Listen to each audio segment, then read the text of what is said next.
keessummaan keenya itti aanu obbo Murtiguut nama ijoollummaa isaatiin irraa jalqabee jaarraa abbaa gadaa wajji ture. Nama qabsoo haqaa tana guddisuuf baay'ee yaalu. Har'a waan qabsoon Oromoo keessa baate nuuf ibsa.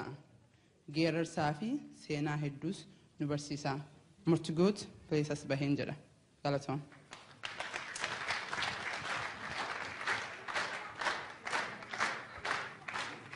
Galatoon. بسم الله الرحمن الرحيم الحمد لله رب العالمين والعاقبة للمتقين ولا عدوان إلا على الظالمين أشهد أن لا إله إلا الله وأشهد أن محمدا عبده ورسوله بلغ الرسالة وأدى الأمانة ونصح الأمة وجاهد في الله حق جهاده حتى أتاه اليقين. السلام عليكم ورحمة الله وبركاته. بلين سلام وندنو بلين أرمو خناواني خدر دراتك أقدام قالتهما نندنو وياك أراغنا أست ولين أركمون waan hedduu nama gammachiisaati guyyaa gootawwan kana nama yaadachiisaati. Ani gama kiyyaan guyyaa kaarraa kana akka inni itti ilaalu guyyaa uummanni Oromoo waan ifiita dhugaa seenaa dhugaa baratu, guyyaa waan haqaa baratu, guyyaa seenaan awwaalamte awwaalaatti baatu, guyyaanii fi dardarri Oromoodhaa xixiqqaan jenereeshinni haara inni waan haqaa waan dhugaa galmeeffatu akkas ta'uttiin amara. Osuma walgahiin Oromoo hedduun jirtu guyyaan akkanaa kun nabiratti guyyaa qaaliidha.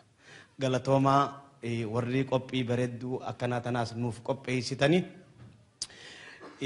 guyyaan akkanaa waggaa 50ffaa qabsoo bilisummaa Oromoo jedhamu kuni akkuma jaametti manguddoon teenya hafteen seenaa tana umriidhaan haftee arraan tana waan nu garsiiftu hedduun osoo jirtu namni waan dhugaarraa fudhatu dhabamuudhaan seenaan dhugaa osoon dubbatamin osoon galmeeffamin arraan tana garteetiin nu jalatti haftee jirti. Dhiiroo asii booda loonni haara inni seenaa akka maka galmeessuudhaaf taa'u asirraa waliin nuti tarkaanfanna. Jeneraal Waaqoo guutuu abbaa keenya rabbiin jannataan rabbii isaan haa qananiisu, jannata olaanaa jannatul firdawsi warra maqaa rabbiitiin roorroo gabrummaa tan guyyaa keessaa roorroo gabrummaa rabbiin quban qabne ilma namaa rabbiin bilisummaan uumaa hoggaa'u gabrummaa guyyaa keessaa ilmi namaa wal bitee wal gurguree keessatti tan rabbiin hin fudhatina gabrummaa tanaan mormaa dida isin bilisa uumaa ganamaa tan rabbiin an isin uumin birattis ganama mormaa jechuudha warra qaabsoo kasii qaabsoo haqaa godhee mormii waan rabbi jibbuu irratti qaabsoo godhe ta'uudhaan isaan shakkii takka malee jannatul firdawsaa keessa warra qaran yookataan rabbi biraa abdannaa rabbi rahmata haa godhuudhaaf. Ani jeneraal Waaqoo haganiin beeku yeroo xiqqoodha. Haga xiqqaan beekaa yeroo tiyyasanii wajjin anaa dargaggeessaa yeroo fagoo miti yeroo rabbi hin dhaabbattu akkasumaanuu waggaan 27 dabraa jira bara 1990 takka keessatti harkaa gabaabduudhaan qaba. Harkaa gabaabduudhaan isa qabu kana keessatti nama rabbiin uumaa hayyummaa dhalootaatiin uume tan dhugumatti jeneraalummaa namni namaa maxxansuu miti rabbiin maxxanseef qabu uumaan qabu ta'uudhattiin jechoota isaarraa waa tokko waan hin bareen qaba. Arraan tana isaa jeenjiinaa malee hoggaa jeneraal Waaqoo maqaa kaasan waan hin itti yaadadhu keessa jichas tokko kanii bara 1990 takka haga 92 jidduutti yeroo humnoonni bilisummaa Oromoo hanjuu yeroo sanii fi OPD olleen keessa jirtu tokkummaa uumuudhaaf jecha waliigaltee tokkummaa uumuudhaaf jecha walitti dhufanii haasa'amuu keessatti jechi tokko kan inni guyyaa san hagaarraatti yoo maqaa isaa kaasanii dura kan banneetu jira. Shimbirroon foon hin nyaattu cirriisiitu haa godhata malee jedhe. Adurreen deeman nyaattu amaasiitu haa godhata malee jedhe. Dhugumatti jechi kanaa kun jecha nama duraan banne kan uummanni Oromoo arrakka mana hamaatti mataa keessa foofaa jiru kan rabbiin harkaa hedduudhaan namoota akkasii hedduu agarsiisaa ture. Keessaa tokko jeetiin amana jechuudha nama waan kanaan isa yaadadha jannataan rabbi isaan haa qananiisu. Nama warra akka jeneraal Jaarraa Abbaa Gadaa Sooressa qabsoo bilisummaa Oromoo ragaa bahaniif jechuudha.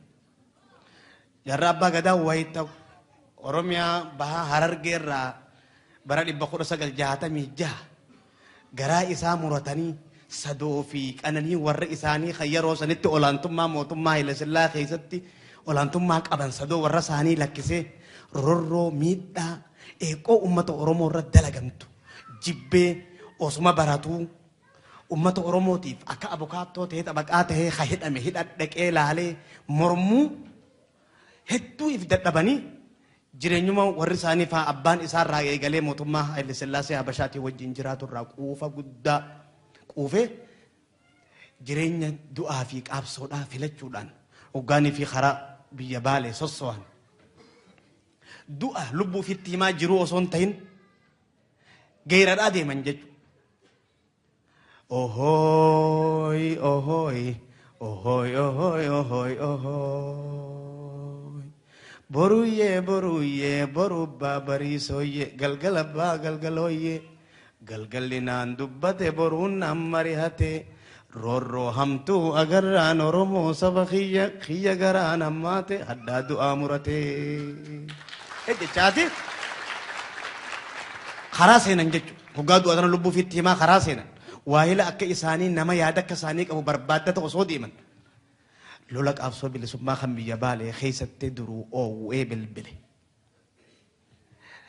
Warra biyya gartee nama laga waabee qaxxaamuree naggadaaf daa'imaa fi dhadhaa wali gurgurataaf lafa tana jidduu deemurraa oduu hoggaa arkatu nama tokkoo fi isaa fi wadala isaa qabatee wadala sinqii mataa isaatti fe'atu qofa fudhatee lafa naman beeyne ta'inni naman beeyne ta namni isan beeyne keessa imaltuu qaabsoodhaa eegalee qaabsoota biyya Baaleetti dhufuudhaan akkuma ammaan tana dubbatanitti lola ganame eegalee guyyaa guutuu walitti oolu kan xayyaarri guyyatti hoggu torba dhawu afaan isaaniitiin qaabsoon tun akka qaabsoo bilisummaa Oromoo taate Jaarraa Abbaa Gadaa ragaa guddaa ba'anii turan.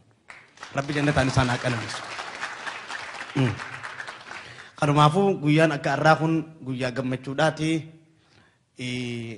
Baga qophii bireeddu kana nu qopheessan jechaatiin gabaabatti gara waaniin irraa dhaqqabe hubadhe.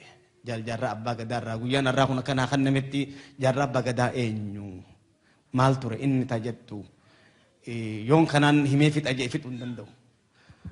Dhugumatti hayyoonni seenaa hedduullee na dura waa'ee Jaarraa Abbaa Gadaa dubbatanii jiranii.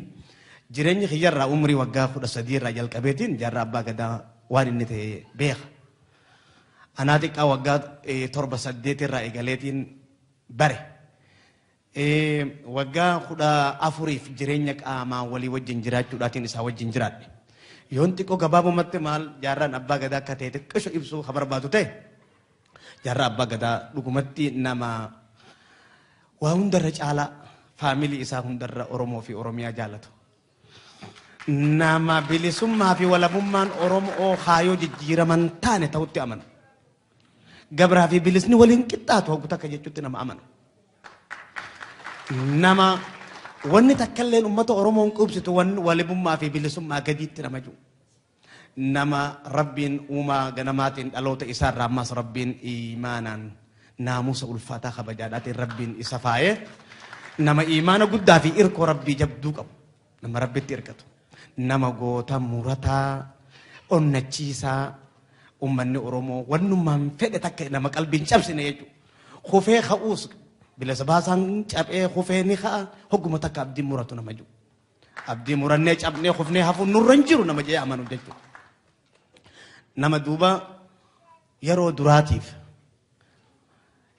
adda bilisummaa Oromoo dhaaba siyaasaa qaabsoo siyaasaa tani sossoohinsa qaabsoo bilisummaa Baalee irraa kaasee isii tana bifa siyaasaatti jijjiirreeti qaabsoo siyaasaa tan ummanni Oromoo mirga isaa ittiin falmatu bu'uureessina gadhaamna jechuudhaan adda bilisummaa Oromoo yeroo duraatiif gadi naannoo Somaaliyaa keessatti warra adda bilisummaa Oromoo akka ijaaramtu qopheessarraa tokko akka ta'e seenaan ragaa ba'a. Osoonii fi lolaaf gara biyyaa Somaaliyaa irraa bara 70 keessa Somaaliyaa irraa ala bahanii humna waraanaa fi siyaasaa qopheeffachuudhaaf mi'a adda gargaarsa adda addaa barbadachuuf biyya alaa Yamanii fi Iraaq Suuriyaa deemanii leenjisa waraanaa fudhatanii meeshaa harkatanii Oromiyaa seenuuf isaanii nama 36 ta'anii gara biyyaa deeman dooniin garmaleen deemtee qarqara Somaaleetti isaan buuftee mootummaan Somaalee isaan boojitee qabdee fuutee waggaa 5 fi bultii 12 caalatti mana hidhaadhaa Mandheeraa Somaaliyaa keessa akka oduun seenaan bal'oodha kana akka ture seenaan kun ragaa baha jechuu jaarraa abbaa gadaatiif achirraa kee osoo hidhaan tun qalbiin cabsin bara 1975 irraa ka'ee nama mul'is gadaa aadan tokkaalee jedhamu fudhachuudhaan Sheekh Mahamad Sa'iidoo nama jedhamu fudhachuudhaan qaabsoo haareetti gaara gobeellee kun gobeelleen kun gaara mul'ataa Harargee bahaa naannoo gandaranitti dhaladhe garri layni gobeellee bakka jaantun dhagaa gaachanaa bakka jaantun bakka jaarraan dura qaabsoo adda bilisummaa Oromoo yeroo lammaffaadhaatiif itti biqilche gandaranitti dhaladhe sanii sababaa kanattiin xiqqeenya irraa waggaa 7 fi 8 irraa kaasee waan gaafa xiqqeenya namni dagatu chirraa jalqabee yaadadha. Akkasumatti itti fufuudhaan qaabsoo isaanii yoo tullaaftee kuftees bifuma haarayaan uumuudhaan osoo qalbiin cabne tun baddee tanaa booda galeetiin firraa jiraadha yookaan badeetiin jiraadha osoo hin jenne mataan kiyya habaduu malee jechuudhaan qaabsoo tana adda bilisummaa Oromootti aansanii yoggaa sun harkaa laaftees shirri fottoytuun ideoloojiidhaa tan qaabsoo bilisummaa Oromoo seente gaafa harkaa laamshiiste adda bilisummaa Oromoo akkasumatti sossoobuudhaan ammaas adda Islaama bilisummaa Oromiyaa dhaabbachuudhaan qaabsoo isaa bifa haarayaan itti fufe. Nama hoggu takkaa qaabsoo malatti ciisee buleen beeyne jechuudha. Namaan wajjin hedduu jiraadhee yeroo haga tokkoof gaafa yeroo lammaffaadhaa bara 1980 keessa gaafa gaaruma gobeellee bakkuma dura qaabsoo irraa qabsiisetti hoggaa deebi'u. Waggaa lamaaf osoo namaa sa'a tokko waliin qunnamne eessa akka jaarraan jiru namni hin beekne kophaa isaa jiraachuu fi haga xiqqaa manguddoo xiqqoo akka abbaa kiyyaa fa'a warra duraan gaafa qaabsoo adda bilisummaa Oromoo bara 1976 gaafa eegalu qunnamee qaabsoo sana achirraa isaa wajji biqilchiise warra akka abbaa kiyyaa fa'aadhaan waan wal beekaniif achumatti deebi'ee achumarraa hoggaa qaabsoo eegalu waggaa lama kophaa isaa.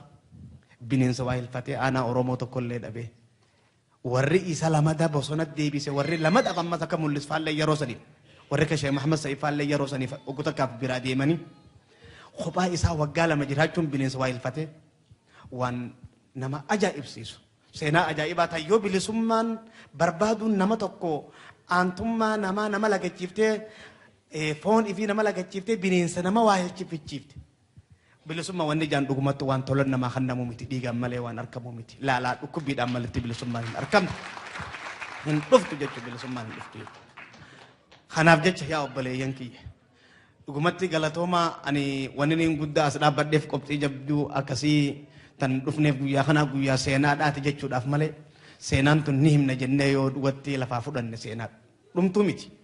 Fakkeenyaaf seenaa gabaabduu jaarraa abbaa gadaadhaa yeroo du'a isaanii yoggaa addunyaa tanarraa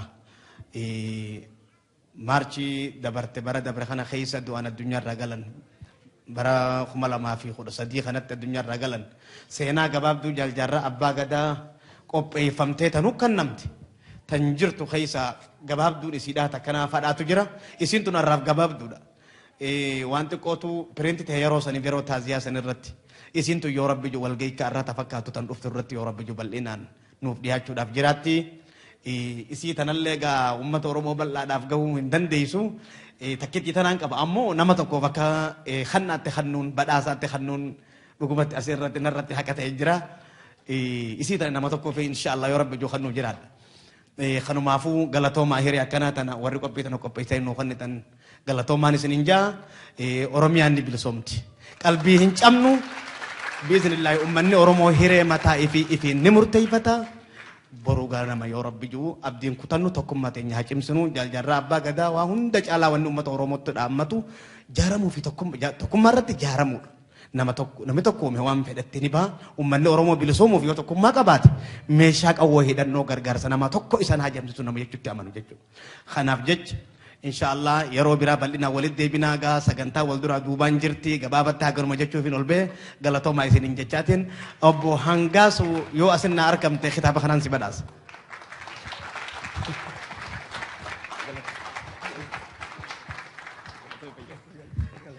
السلام عليكم